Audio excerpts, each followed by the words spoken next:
como o casamento melhorou a minha qualidade de vida. Hoje eu quero responder a uma pergunta que eu vejo muitas pessoas se fazendo, que é: vale a pena casar? Será que com o casamento, a rotina, a vinda dos filhos, a minha vida vai ficar pior e eu vou ficar infeliz? Esse é um questionamento que ele não é incomum e ele costuma dividir opiniões. Uma parte das pessoas vai dizer que o casamento melhora a qualidade de vida e tem uma série de argumentos. Inclusive, existem estudos que relacionam prosperidade material, saúde com bons casamentos. Nossa, tô com o nariz meio ruim aqui, vou tá fanho, é assim mesmo? Esse vídeo vai ser assim mesmo? Já outras pessoas dizem que o casamento arruinou a vida delas e que as coisas eram muito melhores quando se tinha mais tempo, quando se tinha mais dinheiro, enfim. Então é uma pergunta que vai dividir opiniões e eu quero trazer um pouco da minha experiência pessoal aqui, porque eu também não quero fazer desse canal um lugar onde só eu vou expor as coisas de um ponto de vista teórico e técnico, né? Para quem não sabe, eu sou terapeuta de casais, então muito dos conteúdos desse canal, eles vão falar sobre casamento a partir de um ponto de vista mais técnico, mas aqui hoje eu queria falar de um relato mais cru, um relato mais pessoal, porque eu acredito que os relatos pessoais, eles são de grande valia para pessoas que vivem situações concretas e que gostariam de ver pessoas que superaram desafios no casamento e alcançaram um casamento satisfatório, que é o meu caso, inclusive. Inclusive, esse é um dos motivos por eu trabalhar com isso hoje, porque eu acredito na família como um pilar importante da sociedade, eu acredito na família como um lugar importante para o indivíduo, para a formação do indivíduo e para a realização pessoal, e porque eu passei por isso também, então eu tenho conhecimento e eu tenho experiência com isso, ok? Experiência não só individual, mas experiência com dezenas de casais que eu já atendi na minha vida e que, enfim, que eu pude acompanhar um processo de melhora de perto ali, talvez melhor do que ninguém a não ser o casal. Eu vou trazer agora um pouco do relato pessoal, da minha própria experiência, e eu acredito que muitas pessoas vão se ver nesse relato também. Eu tenho lembranças pré-casamento, e eu vou considerar aqui a minha vida de casados, a vida a partir do momento que eu passei a morar junto com a minha esposa. Na época nós éramos muito jovens, nós tínhamos 23 anos e já tínhamos uma filha. E foi quando a gente decidiu juntar as escovas de dente, né? Hoje nós somos casados na igreja, no papel e tudo mais, mas isso levou um tempo. Até então a nossa vida conjugal, ela era uma vida assim, a gente juntou as coisas porque a gente teve um filho e a gente vai agora tocar a vida juntos. E graças a Deus que foi assim. Apesar das coisas terem acontecido meio por susto, com uma grande ruptura, a vida familiar, ela pede por uma melhora, ela pede por uma melhora constante.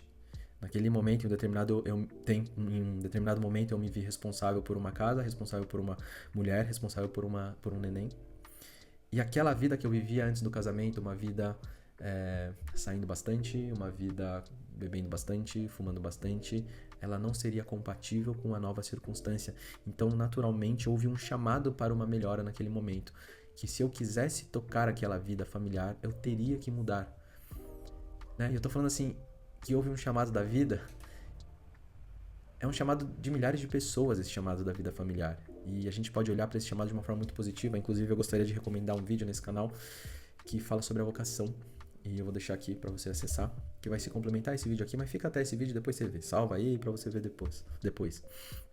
E a partir do momento em que houve esse chamado para melhora, houve também, ao mesmo tempo, um processo de luta para melhorar. Que este processo de melhora, ele não viria de mão beijada. Que eu teria que me tornar um ser humano melhor. Eu teria que deixar uma série de hábitos que me impediam de viver aquela vida familiar da forma como nós acreditávamos que deveria ser vivida. Que beber muito, que fumar muito, que dormir tarde, que não fazer atividade física, que não me desenvolver profissionalmente, não me levaria a exercer este chamado, exercer este papel de pai e de marido da melhor forma. Então, iniciou-se um processo de luta, um processo de autoconhecimento, um processo de ter que lidar com ansiedade, com um monte de demônios que estavam dentro de mim e que eu acabava me utilizando de bebida, de drogas para anestesiar. Então, a partir do momento que eu abri mão disso, eu tive que encarar tudo isso e houve de fato uma luta. Uma luta que durou um tempo, mas que logo começou a apresentar melhoras e houve um elemento muito importante neste processo de luta. Eu tive companhia para isso. Eu tive uma mulher que olhou para mim e enxergou em mim mais do que eu poderia ser naquele momento. Ela olhou pra mim e falou: cara, você consegue mais do que isso. Eu vejo potencial em você. Não à toa eu estou casado com essa mulher até hoje, inclusive. E a companhia foi muito importante. Não significa que tenha sido fácil. Houveram muitas discussões ao longo do caminho, porque ao mesmo tempo que eu recebi esse chamado, ela também recebeu um chamado para encarar essa vida familiar. Ela também passou por um processo de luta, de melhora, de ter que lidar com uma série de coisas para poder ser uma esposa e ser uma mãe melhor. E isso, claro, que envolveu uma série de discussões, uma série de brigas ao longo desse período. E eu digo assim que nós vivemos anos numa vida familiar conflituosa. Anos, ok? Mais ou menos ali 5, 6 anos de uma vida familiar conflituosa. É bastante tempo. E já com filhos e muito novos e imaturos e tendo que lidar com uma série de responsabilidades e ao mesmo tempo lutando por uma melhora pessoal, lidando com uma série de angústias pessoais e tudo isso ao mesmo tempo. Então foi um momento difícil, mas um momento bastante rico para o nosso crescimento pessoal. E uma coisa que eu diria assim para quem está vendo esse vídeo é que lutem, vale a pena lutar. Vale a pena aprender a suportar um certo estado de angústia quando as coisas não vão bem, porque uma hora a coisa se encaixa, sabe? Uma hora a coisa se encaixa. Mesmo que o casamento esteja em crise, mesmo que as coisas estejam difíceis, que as contas estejam apertadas, se você assumir uma postura de querer lutar para que tudo isso melhore e ambos lutarem juntos, as chances de tudo isso melhorar são muito grandes mesmo, tá bom? E uma coisa que fez toda a diferença foi os pedidos de melhora que cada um fez para o outro. Porque eu gosto de dizer para os casais que eu atendo que no casamento a gente não tem como se esconder. Todos os nossos defeitos, todas as nossas más inclinações, elas vão ficar muito expostas para o outro. E diante deste outro que está exposto na minha frente, eu posso enxergar que tem uma série de coisas que não fazem bem para ele, não fazem bem para nossa família. E eu posso pedir assim, melhora. Isso está prejudicando a nossa vida, melhora. O que é muito diferente de eu apontar o dedo na cara e dizer como você é isso, como você é aquilo, e você deixa a nossa vida pior. Este pedido de melhora ele pode ser olhado como uma esperança de que a gente consegue olhar para esse outro e ver que ele pode ser melhor do que ele é hoje, que ele pode mais, que tem uma série de coisas que prejudicam a ele, que fazem com que ele não consiga exercer as suas potencialidades, e a gente pode fazer esse pedido como um incentivo a essa melhora, né? Então perceba uma coisa. Quando o outro pede pra gente melhorar, talvez uma primeira reação seja um incômodo, uma resistência. Fala, nossa, essa pessoa tá apontando defeito em mim? Como assim? Eu, que já me esforço tanto, eu que já faço tanto, está pedindo para ser mais, eu não sou o suficiente. Claro que tem pessoas que elas vão pedir demais mesmo. Elas vão fazer exigências que não são coerentes com a realidade, mas eu quero trazer aqui para aqueles pedidos que são coerentes de fato. Quando a gente recebe, é possível que a gente receba com um certo incômodo. Mas ao mesmo tempo, a gente pode dar ouvidos a esse incômodo, a gente pode parar para pensar e falar, poxa, será que essa pessoa tem razão? Será que realmente eu não tô fazendo isso e isso tá prejudicando a nossa vida? Pode ser que sim. E se você constatar que sim, o ato de você mudar por esta família é um grande ato de doação, é um grande ato de serviço.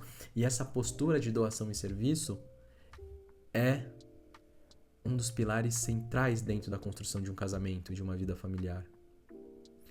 Então, o ato de doação e serviço que visa pegar algo que é ruim e transmutar este algo e transformá-lo em algo bom, não apenas para si, mas este algo bom para aqueles que você ama, a gente pode dar um nome para isso. E o nome disso é amor. Então, olhando agora para trás, toda a qualidade de vida que eu ganhei após o casamento, qualidade de saúde financeira, intelectual, afetiva, elas foram frutos do meu ato de amor, da minha capacidade de melhorar para ser melhor para aquela circunstância, para ser melhor para as pessoas que estavam ao meu lado e que dependiam de mim. E por que eu estou falando tudo isso? Para que a gente possa olhar para o amor não como um sentimentalismo barato, não só como as borboletas no estômago, mas a partir de uma outra faceta do amor, que é a faceta da doação e do sacrifício. Isto não é uma romantização do sacrifício, como muitas pessoas falam. Isto é a própria realidade do amor, pessoal. O amor, ele exige doação. O amor exige sacrifício. O amor exige que eu olhe para aqueles que eu amo, para as coisas que eu amo, e eu me doe e me dê um pedaço de mim para que essas pessoas possam ficar melhores. Entendem? E se há uma vocação humana, essa vocação é a vocação de amar. certo? E se a gente se doa e se a gente consegue verdadeiramente amar no fundo do fundo da nossa alma, do fundo de todas as nossas capacidades, há uma grande recompensa nisso, um grande senso de realização da nossa vocação, ok? Se você quer entender um pouco melhor da vocação dentro da vida familiar, eu vou deixar esse vídeo aqui recomendado para você e assista ele e comente o que você acha disso, tá bom? Nos vemos na próxima, um grande abraço.